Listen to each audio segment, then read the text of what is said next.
नमस्कार, बहुत बहुत स्वागत करेंगे न्यूज 21 में आप सबका। आपके साथ मैं हूं Ritika Pandey. Special bulletin, morning bulletin देख रहे हैं हमारा, और खबरों की शुरुआत कर रहे हैं भीलवाड़ा की खबरों से। जी हां, जहां बात करें सबसे पहले वस्त्र नगरी भीलवाड़ा में टेक्सटाइल और हैंडीक्राफ्ट मेला 2026 का उद्घाटन ग्रामीण हाट में किया गया है। और इस अवसर पर मुख्य अतिथि अतिरिक्त जिला कलेक्टर शहर प्रतिभा देवठिया, विशिष्ट अतिथि जनप्रतिनिधि प्रशांत मेवाड़ा मौजूद रहे हैं। जिला, जी हाँ, एक जिला एक उत्पाद के तहत टेक्सटाइल इंडस्ट्रीज के औद्योगिक विकास में अमजन, जी और आमजन की भागीदारी बढ़ाने के उद्देश्य से आज से 26 जनवरी तक ग्रामीण हाट में भीलवाड़ा टेक्सटाइल एंड हैंडीक्राफ्ट मेले का आयोजन किया जाएगा। जिला उद्योग केंद्र के संयुक्त आयुक्त और महाप्रबंधक के मीणा ने बताया है कि इस बार 65 दुकानें लगी हैं। भीलवाड़ा से ब्यूरो रिपोर्ट। नंबर से अगली खबर देख रहे हैं। राष्ट्रगीत के 150 वर्ष पूरे होने के उपलक्ष्य में आयोजित होने वाले वंदे मातरम @150 अभियान के दूसरे चरण की तैयारियां हेतु मुख्य सचिव वी श्रीनिवास ने वर्चुअल बैठक ली है। बैठक में सिलंबर जिला कलेक्टर अवधेश मीणा सहित जिला स्तरीय अधिकारी उपस्थित रहे हैं।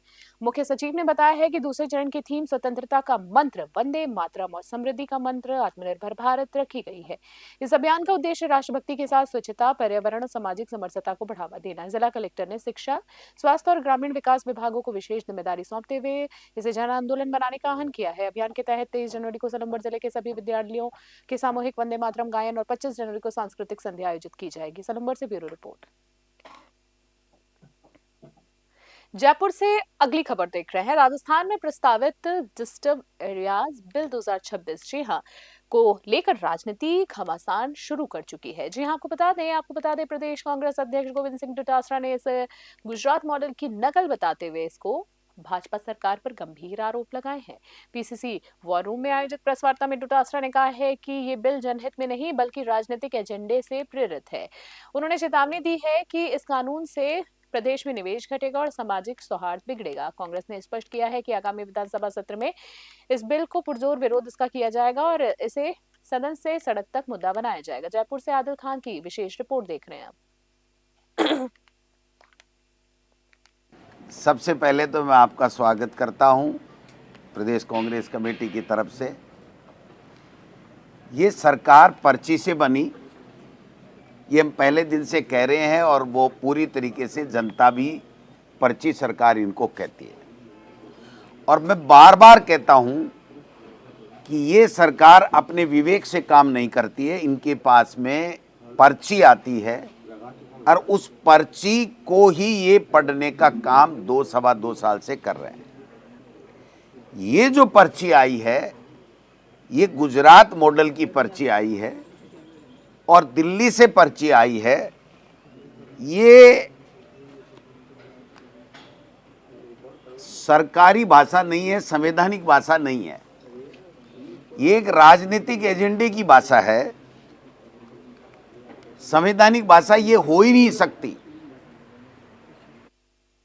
और अगली खबर की बात करें तो क्रांतिकारी बलिदानी हेमू कालानी के स्मृति दिवस के अवसर पर पदमपुर के स्थानीय शहीद हेमू कालानी पार्क में भव्य श्रद्धांजलि सभा और संगोष्ठी का आयोजन किया गया है। राजस्थान सिंधी अकादमी, जयपुर सिंधी समाज समिति और पूज्य सिंधी पंचायत के संयुक्त तत्वाधान में आयोजित इस कार्यक्रम में बड़ी संख्या में प्रबुद्धजनों ने भाग लिया है। मुख्य वक्ता ब्रह्मा कुमारी अर्चना दीदी ने हेमू कलानी को लोह पुरुष बताते हुए कहा है कि उनके माता पिता धन्य हैं जिन्होंने राष्ट्र प्रेम से ओतप्रोत ऐसे सपूत को जन्म दिया।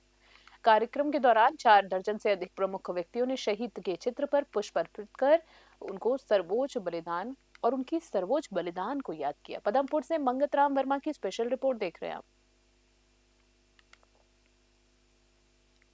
करौली से खबर देख रहे हैं। जिला प्रशासन के निर्देशानुसार डाइट परिसर करौली नागरिक सुरक्षा इकाई द्वारा आगजनी से बचाव हेतु एक प्रभावी मॉक ड्रिल आयोजित किया गया है। प्रभारी प्रदीप कुमार के नेतृत्व में टीम ने बहुमंजिला इमारत में आग लगने की स्थिति में त्वरित बचाव और राहत कार्यों को जीवंत प्रदर्शन किया। इस अभ्यास का मुख्य उद्देश्य आपातकालीन परिस्थितियों में आमजन की सुरक्षा को सुनिश्चित करना और प्रभावी ढंग से बचाव काम को करना था। मॉक ड्रिल के दौरान मास्टर प्रशिक्षक रामावतार गुर्जर, जयदेव माली और नवीन स्वयंसेवकों ने अग्निशमन, फायर फाइटिंग तथा खोज और बचाव, सर्च एंड रेस्क्यू को आधुनिक तकनीकों के साथ प्रदर्शित किया। करौली से राधा रमन सारस्वत की विशेष रिपोर्ट। टोडा भीम से अगली खबर देख रहे हैं। क्षेत्र के भोपुर ग्राम पंचायत स्थित घरासन देवी मंदिर और संत सेवादास महाराज के पावन सानिध्य में 4 दिवसीय सत्संग भव्य आयोजित हुआ है।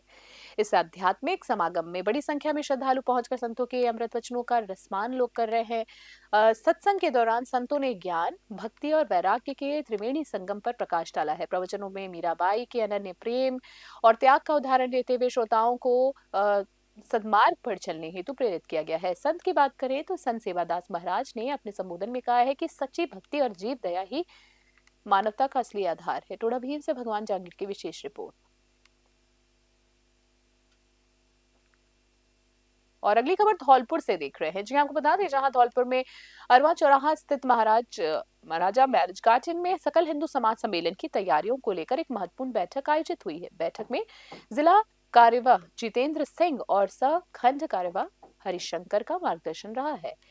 सर्वसम्मति से निर्णय लिया गया है कि आगामी 7 फरवरी 2026 को भव्य सम्मेलन आयोजित होगा। आयोजन को सफल बनाने हेतु कार्य संचालन समिति का गठन कर जिम्मेदारियां सौंपी गई हैं लोगों को। वहीं जिनमें हाकिम सिंह को समिति अध्यक्ष, सुग्रीव को सचिव, दानवीर को मीडिया प्रभारी और विजयपाल सिंह को व्यवस्थापक नियुक्त किया गया है। उपस्थित पदाधिकारियों ने समाज के सभी वर्गों से इस सम्मेलन में ऐतिहासिक बनाने को इसको आहवान किया। धौलपुर से संजय कसाना की विशेष रिपोर्ट। अगली खबर देख रहे हैं टोडा भीम से।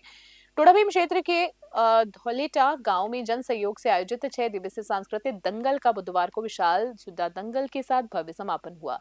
कार्यक्रम में मुख्य अतिथि के रूप में टोडा भीम विधायक घनश्याम महर मौजूद रहे हैं, जिनका ग्रामीणों ने माला और साफा पहनाकर गर्मजोशी से स्वागत किया। श्रोताओं को संबोधित करते हुए विधायक महर ने कहा है कि पद दंगल हमारी लोक संस्कृति की सजीव परंपरा है, जो समाज में अपनी संवाद और सांस्कृतिक चेतना को जीवित रखती है। इस अवसर पर उन्होंने गाँव धौलेटा में खेल मैदान निर्माण हेतु तो विधायक कोष से 11 लाख रुपए देने की घोषणा की।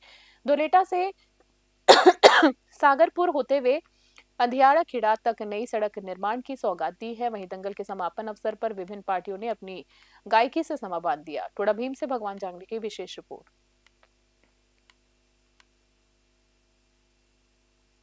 बस्ती से अगली खबर देखें। राजकीय महाविद्यालय बस्ती में छात्राओं की रचनात्मक और कलात्मक प्रतिभा को निखारने के लिए महिला प्रकोष्ठ की वार्षिक गतिविधियों का भव्य शुभारंभ हुआ है। 19 जनवरी से शुरू हुए इस आयोजन से पहले दिन रंगोली मेहंदी प्रतियोगिता का आयोजन हुआ, जिनमें छात्राओं ने बड़े उत्साह के साथ अपनी कला का प्रदर्शन किया है। महाविद्यालय के प्राचार्य डॉक्टर रमेश चंद मीणा ने विजेता छात्राओं को बधाइयां दी और कहा कि केवल शिक्षा ही नहीं बल्कि ऐसी सह शैक्षणिक गतिविधियां भी व्यक्ति और व्यक्तित्व के संपूर्ण विकास के लिए जरूरी है। बस्ती से रामफूल मीणा की विशेष रिपोर्ट। मलानरा डूंगर से खबर देख रहे हैं, जहां ईआरसीपी योजना के तहत बनास नदी में प्रस्तावित डूंगरी बांध को रद्द करने की मांग को लेकर बुधवार को निकाला गया ट्रैक्टर मार्च हंगामे के भेंट चढ़ गया है। बता दें आपको, पठाना मोड़ से शुरू हुई रैली जब सवाई माधोपुर जिला मुख्यालय की ओर बढ़ने लगी तो पुलिस और किसानों के बीच तीखी झड़प और बवाल हो गया। स्थिति बिगड़ते हुए देख पुलिस ने हल्का बल प्रयोग किया, जिसके जवाब में कुछ लोगों द्वारा पथराव की खबरें भी सामने आई है। बवाल के बीच मलाना डूंगर उपखंड अधिकारी संदीप कुमार बेरड़ ने मोर्चा संभाला और प्रदर्शनकारियों से संवाद किया। संघर्ष समिति ने मुख्यमंत्री के नाम ज्ञापन सौंपकर स्पष्ट शब्दों में डूंगरी बांध परियोजना को रद्द करने की मांग की है। एसडीएम के आश्वासन के बाद सभा और ट्रैक्टर मार्च को समाप्त किया गया। मलाना डूंगर से अब्दुल माहिर की स्पेशल ग्राउंड रिपोर्ट। अजमेर से अगली खबर देख रहे हैं। अजमेर की ऐतिहासिक आना सगर चौपाटी पर बुधवार को देशभक्ति का अनूठा संगम देखने को मिला है। राष्ट्रगीत के 150 वर्ष पूरे होने के अवसर पर आगामी गणतंत्र दिवस के उपलक्ष्य में केंद्रीय रिजर्व पुलिस बल द्वारा भव्य राष्ट्रभक्ति कार्यक्रम का आयोजन हुआ है। कार्यक्रम में GC1 और GC2 के जवानों के साथ सीआरपीएफ के विशेष पुलिस बैंड ने एक के बाद एक गीतों से देशभक्ति गीतों की शानदार प्रस्तुतियां दी है। मधुर धुनों ने वहां मौजूद पर्यटकों और स्थानीय नागरिकों को मंत्रमुग्ध कर दिया है। पूरा वातावरण राष्ट्र प्रेम के रंग में डूबा हुआ नजर आया और दर्शकों ने तालियों की गिड़गिड़ाहट के साथ जवानों का उत्साह बढ़ाया है। इस अवसर पर सीआरपीएफ के डीआईजी पुखराज जयपाल ने युवाओं में जोश बढ़ते हुए कहा है कि राष्ट्रभक्ति केवल एक भावना नहीं है बल्कि जीवन जीने का आदर्श और तरीका है। अजमेर से सीताराम गहलोत की विशेष रिपोर्ट। ये वंदे मातरम राष्ट्र गीत के 150वें साल के उपलक्ष्य में तथा 26 जनवरी आगामी गणतंत्र दिवस के उपलक्ष्य में यहाँ सीआरपीएफ के GC1, GC2 और राजस्थान पुलिस के तीनों बैंड की शानदार प्रस्तुति आज दी गई है।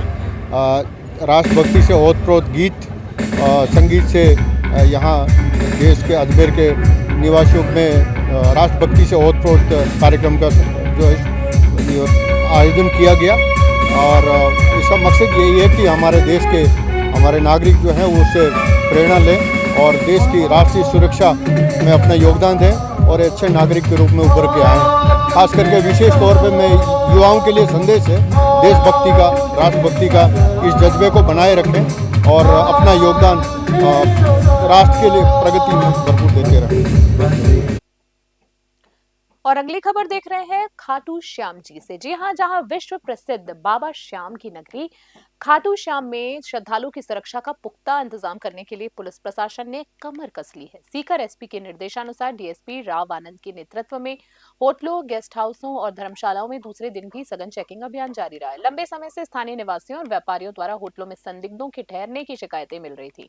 आगामी फाल्गुनी मेले को देखते हुए प्रशासन ने इसे चुनौती के रूप में लिया। अभियान के तहत पुलिस और डीएसटी की 8 अलग अलग टीमें गठित की गई हैं। जी आपको बता दें, जहां अब तक 1 दर्जन से अधिक संदिग्धों को थाने में डिटेन किया गया है और कई बिना नंबर की मोटरसाइकिल्स भी जब्त की गई हैं। खाटू श्याम जी से दुर्गा सिंह कुमावत की खास ग्राउंड रिपोर्ट। और अगली खबर देख रहे हैं सादुल शहर से। क्षेत्र के लालगढ़ जाटान और ममट के बीच एक दर्दनाक सड़क हादसा हुआ है। जी आपको बता दें, जिसमें एक कार और ट्रैक्टर ट्रॉली की जोरदार भिड़ंत हो गई। ट्रैक्टर ट्रॉली इतनी ज्यादा भिड़ी, जी हाँ, टक्कर और इतनी ज्यादा जबरदस्त थी कि ऑल्टो कार के परखच्चे उड़ गए। जी हाँ, परखच्चे उड़ने के बाद हादसे में कार सवार 2 युवक जयपाल और कुलदीप गंभीर रूप से घायल हुए हैं। कार जो है गंगानगर की ओर से आ रही थी, तभी ये हादसा हुआ है। स्थानीय राहगीरों ने कड़ी मशक्कत के बाद घायलों को क्षतिग्रस्त कार से बाहर निकाला और तुरंत जिला अस्पताल पहुंचाया है, जहां उपचार जारी है। घटना के बाद ट्रैक्टर चालक मौके से फरार होने में कामयाब रहा। पुलिस ने मामला दर्ज कर फरार चालक की तलाश शुरू कर दी है। सादुल शहर से राजेश भाटी की विशेष रिपोर्ट। नागौर से अगली खबर देख रहे हैं। शहर के डेट रोड पर तहसील प्रशासन, नगर परिषद और कोतवाली ने संयुक्त कार्रवाई करते हुए करोड़ों रुपए की बेशकीमती सरकारी भूमि को अतिक्रमण मुक्त कराया है। बड़ी खबर है कहीं ना कहीं, जहां तहसीलदार नरसिंह टाक के नेतृत्व में सरकारी खतरा नंबर 532 अंगौर भूमि पर अवैध रूप से बनाई गई 4 दीवारी और 2 दुकानों को जेसीबी मशीन की सहायता से ध्वस्त कर दिया गया। अतिक्रमण निरोधक दस्ते की इस कार्रवाई के दौरान किसी भी विरोध की स्थिति से निपटने के लिए कोतवाली पुलिस का भारी जाब्ता तैनात रहा। नागौर से मोहित रकावत की विशेष रिपोर्ट।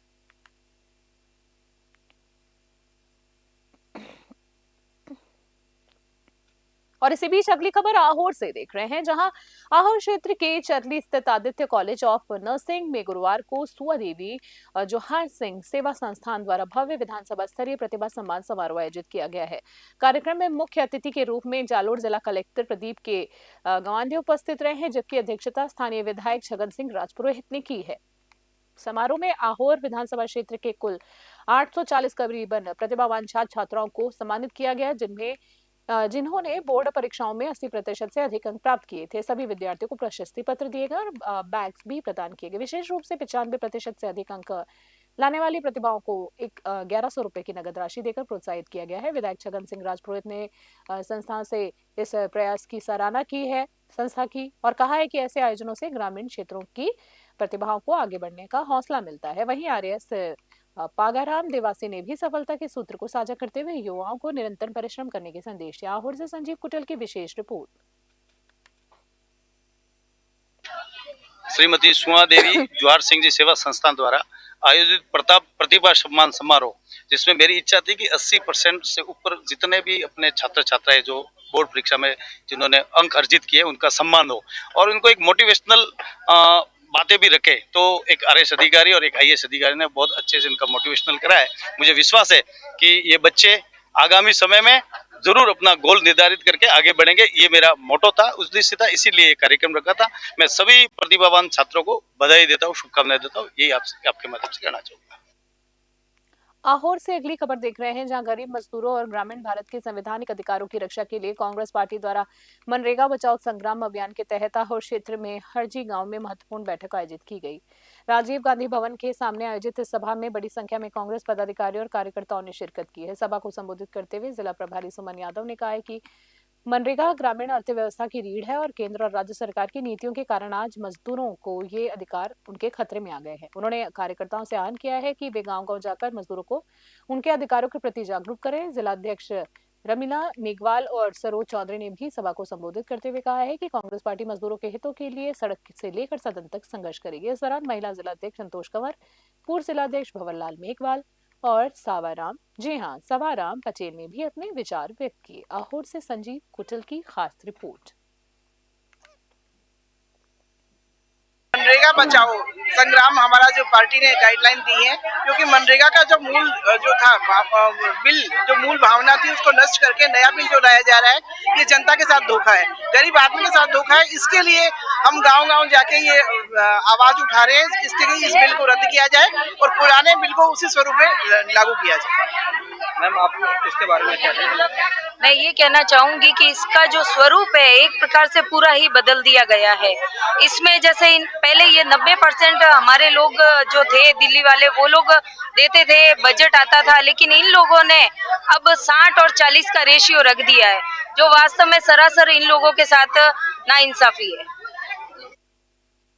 बस्ती से अगली खबर देख रहे हैं। कांग्रेस के दिग्गज नेता, पूर्व जिला परिषद सदस्य और दौसा विधानसभा प्रभारी बेनी प्रसाद कटारिया ने अपना जन्मदिवस सादगी और सेवा भाव के साथ मनाया। इस अवसर पर उन्होंने राजनीति से ऊपर उठकर समाज सेवा को प्राथमिकता दी। जन्मदिवस के उपलक्ष्य में कटारिया ने सर्वप्रथम बालाजी मंदिर के दर्शन किए। इसके पश्चात उन्होंने अपना घर आश्रम पहुंचकर वहां निवास कर रहे प्रबुद्धजनों, असहाय और जरूरतमंदों से बातचीत की, अपने हाथों से भोजन उनको कराया। इस दौरान बड़ी संख्या में लोगों को भोजन वितरित किया गया और प्रेस वार्ता के दौरान बेनी प्रसाद कटारिया ने राज्य की भाजपा सरकार के आगामी बजट में बस्ती क्षेत्र के विकास हेतु कई महत्वपूर्ण मांगे रखी। कार्यक्रम में ब्लॉक कांग्रेस अध्यक्ष रामलाल खोलिया और विश्व प्रसिद्ध जादूगर एस कुमार बेनाडा सहित कई कार्यकर्ता मौजूद रहे। बस्ती से रामफिल मीणा की खास रिपोर्ट।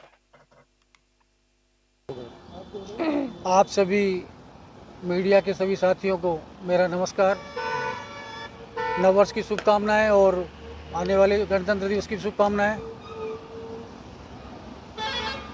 2-3 बातें हैं, उनके लिए मैं आपसे चर्चा करना चाहूँगा।